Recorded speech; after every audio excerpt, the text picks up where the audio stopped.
We all know that the planet is continuing to warm up as more and more greenhouse gases like carbon dioxide are released into the atmosphere each and every day.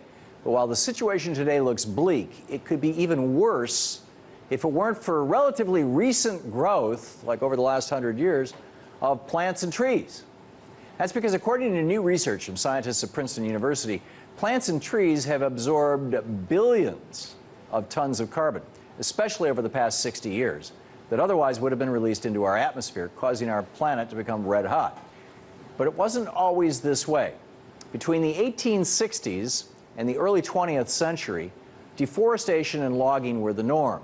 The reason why is because pretty much everybody, particularly in remote areas, we used to live in Vermont, pretty much everybody heated with wood. So Vermont, in the 19th century, early 20th century, there were no trees, there was no forest. All those forests you see over much of the United States, they're all less than 100 years old.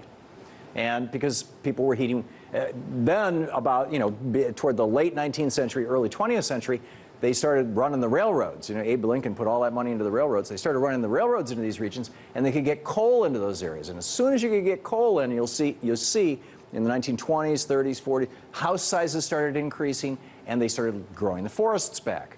So anyhow, the result of all that deforestation had been that carbon was being released into the environment instead of being trapped and absorbed by plants and trees.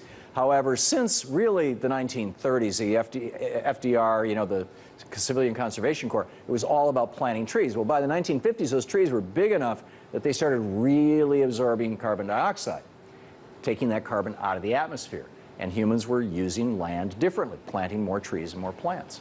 In fact, plants overtook many environments that were previously barren and began absorbing billions of tons of carbon.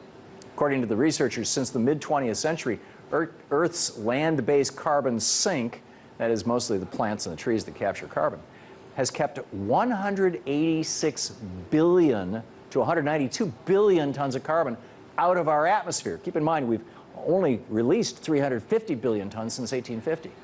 So almost 200 billion of that 350 has been taken up by the trees. If that carbon sink hadn't been in place and the Earth ecosystems had remained carbon makers instead of carbon takers, they would have instead generated 60 to 80 billion tons of carbon on top of what they wouldn't have absorbed, which totals up to about 250 billion to 275 billion additional tons of carbon that would be in the atmosphere right now if it wasn't that we had stopped cutting trees all the time.